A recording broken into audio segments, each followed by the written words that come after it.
Okay, ladies and gentlemen, very good afternoon and welcome back. I hope you've had a really, really good morning. You've been up Everest, you've had a guide to public speaking, and now you're going to have to listen to a wee guy from Glasgow for a little while. My name's Kayne. I'm the Deputy Head Pastoral here at Forest, which means I'm responsible for boys and girls, year 7 to year 13, their welfare, their well-being, and their behaviour as well. We're going to talk about leadership, and I hope what I'm going to do is I'm going to spark some ideas, and you guys are going to do quite a lot of talking amongst yourselves. So please don't worry, I'm not just going to stand here and talk to you for the whole time.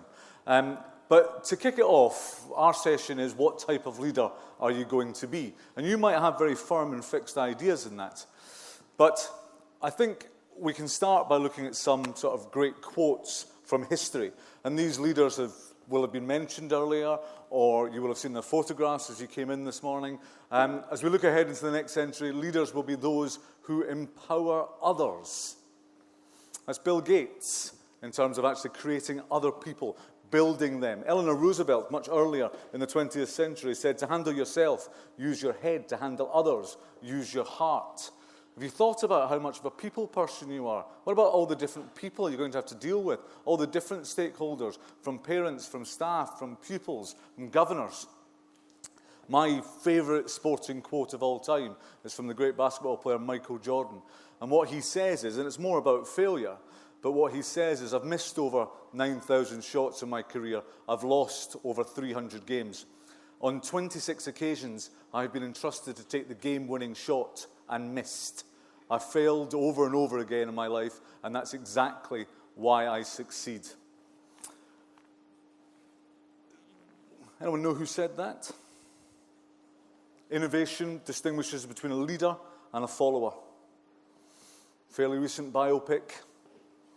Most of you have probably got one in your pocket. Steve Jobs, absolutely right. And talking about creativeness and the need to innovate. Michelle Obama says leadership is about the difference that you make to other people.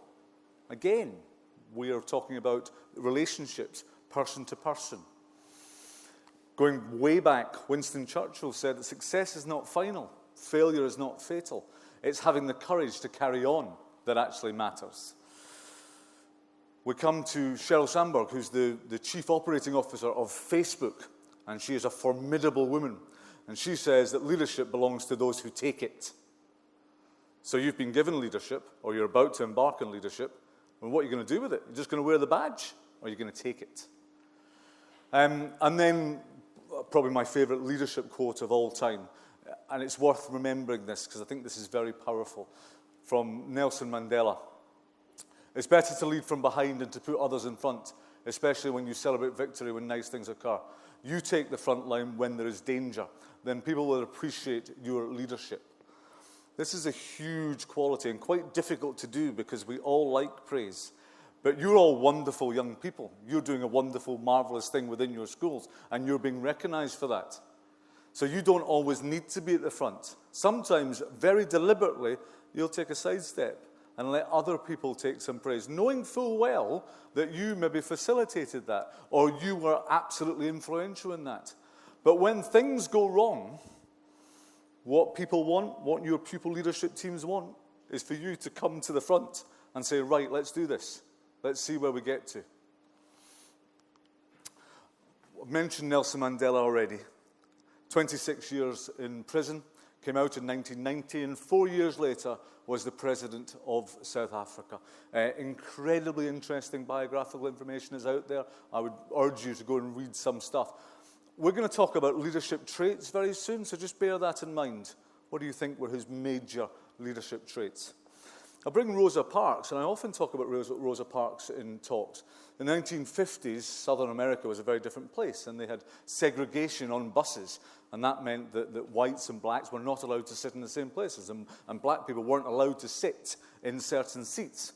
And she got on a bus in Montgomery, Alabama in the 1950s, and there was a seat there, and she decided to sit down, and when a white person came on and expected her to stand, she said, no, I'm not doing that. There's no reason for me to stand. And that's an incredibly courageous thing for somebody to do. And what she actually did was she inadvertently started a whole movement that very quickly the province of Montgomery abolished the rules of segregation. But she did that just by sheer courage and saying, no, this is wrong. I am not going to do this. Very similar. Malala. From a very early age, Malala decided she was going to advocate for girls' education to be absolutely fair. And so much so that she received death threats from the Taliban. And in 2012, she was shot in the head, but fortunately recovered. Now, she was nominated for a Nobel Peace Prize in 2013 and then went to become the youngest ever winner of a Nobel Peace Prize in 2014. What leadership traits does she bring? What are the things that we follow her for? And then we mentioned Steve Jobs, and it's interesting because we've all lived in an era where we know of him to have been incredibly innovative, incredibly successful, but it wasn't always so. In fact, he had a huge fallout with Apple over 20 years ago and left the company that he co-founded. And he was actually away from Apple for approximately 10 years.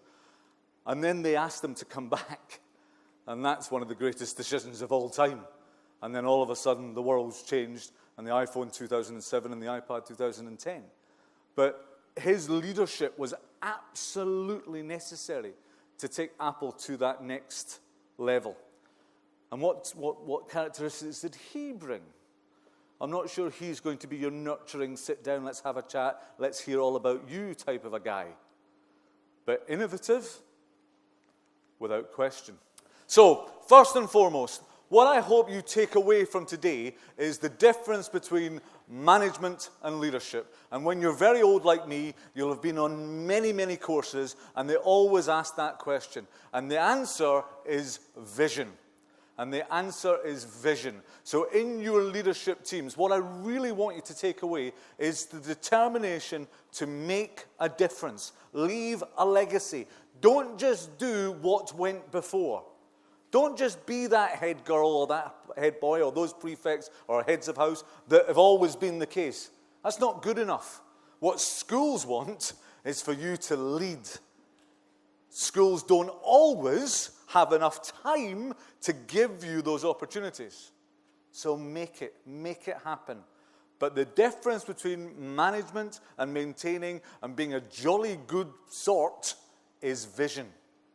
What else do I think, if this was a recipe? Ambition goes hand in hand, doesn't it? Hand in hand with vision. I think you're going to need motivation. This one's a very tricky one in green that you can't read. Charisma. So you've all some of you have spoken about confidence and respect, and that's easier if you're a fantastically charismatic speaker. But not everybody is. You don't have to be charismatic. What you need is a team that has different strengths. So if you know there's somebody in your team that can speak to the cool kids and tell them it's not cool to go out drinking and do this and that, if you know that's not you, then don't you do it. You empower, you get hold of the right person and mobilize that person.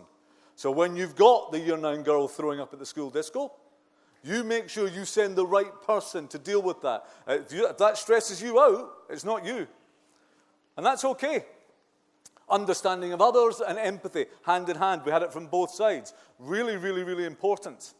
Experience of different things and the ability to communicate. How are you going to work as a team? If people feel outside of that team, you're going to be less likely to be able to ask them to do what is a significant job. You've got big years ahead of you. And yet, the schools are going to ask you to go to parents' evenings and information evenings and public speak and then be there on a Saturday for open day. It's a big job. You're going to have to make decisions, and it helps to be very perceptive. What schools want, I think, and this ties into what type of leader, we want you to be able to take the temperature of your year group. We want you to have your finger on the pulse. What's going on? What do we not know? What can we not see? And if there's a big hoo-ha because the school have said we're going to do something and everybody hates it, we'd quite like to hear from you. Because you're the visionaries, you're the people body, and you should be inputting, you should be making an impact.